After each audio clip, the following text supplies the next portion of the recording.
What's up guys, my name is Aaron and today I'm going to be reviewing Colors 2. This is the second EP of the Colors, I guess, series by PARTYNEXTDOOR. He's a Toronto-based singer-songwriter that's on Drake's OVO label. I'm a huge fan of PARTYNEXTDOOR. He's one of my favorite artists in hip-hop and R&B right now. Probably of like across all the genres of music right now. He's really talented in my opinion. I just love like the murkiness of his music and how like dark it can sound and how much he switches up his flow and stuff like that. So even though something like PARTYNEXTDOOR 3, his last album, might not be that accessible to a lot of people, it was a great album to me, and I just love hearing that and just hearing the different things that he was trying on that album. Whenever he's coming out with new music, I'm always kind of there for it, and I'm always kind of anticipating what he's going to do. And this EP was really strong. This is probably one of my favorite projects of the year to this point.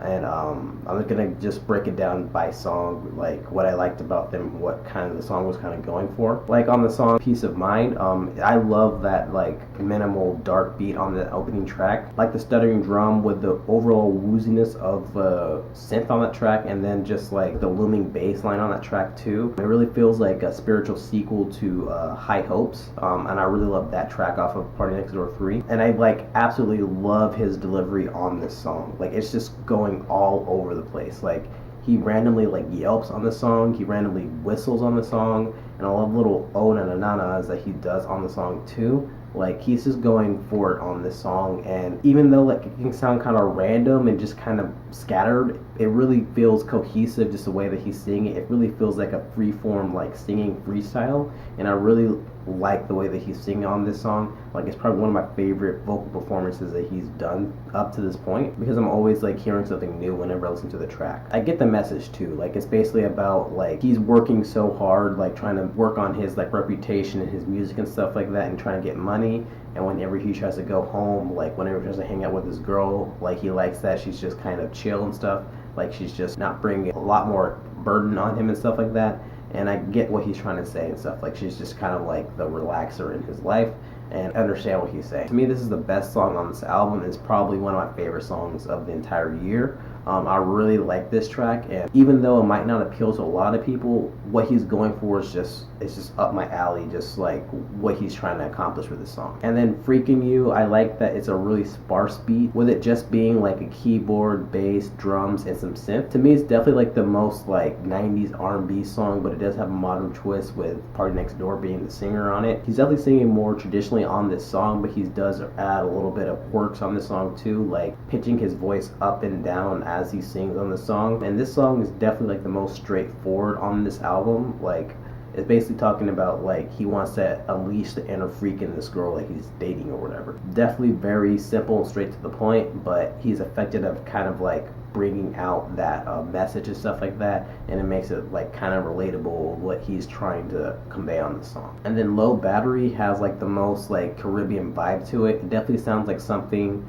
that Drake's been doing on his recent stuff, like on Muse or on More Life, and it kind of sounds like stuff like even he's been doing like on a PARTYNEXTDOOR 3 with like songs like Brown Skin or something like that. The bass line is just so thumping and so loud, like it's just like just a solid groove just by its own, but then you add in like the drums on that track, and then like the whimsical like flutes and the synths on that track. It just makes it feel more magical and like kind of whimsical and stuff. It makes it feel really different, and I like that vibe. It really gives it like a really melodic vibe with like a really chill vibe. And then I just love how like impassioned he's singing on this song, and he's kind of keeping like little quirks that he's doing with like doing different delivery and stuff like that, and switching up his flow and stuff. And he's switching up his flow like more than most R&B singers today. And this song is basically about like this girl's kind of hiding things from him and just kind of obscuring like things that she might have done, and he's trying to get answers from her by like texting her and stuff, but he's afraid that the message didn't go through because his battery's low. To me, it's kind of like a dumb kind of message to me, but the way that he's singing on the track is just so good to me, and plus like the beat and stuff, it really makes it overwhelm the kind of corniness of the message to me. And then the last song on this is Rendezvous. To me, this is the most traditional like R&B hip hop vibe on this song.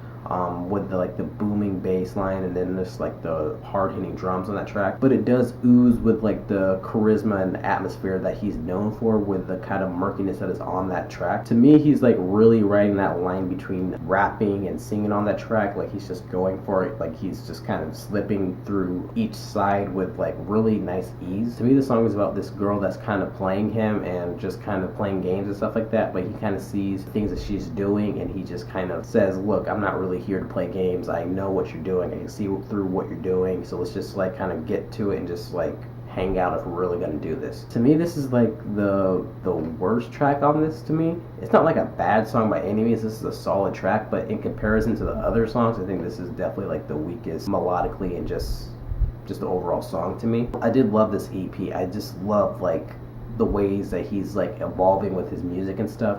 Like he's just going for it to me, expanding his horizons and trying out new things and stuff. It's just really hitting all the things that I love about his music, and it's just like, I don't know, I just like seeing like progression in artists and stuff like that. Like it's just so cool to see.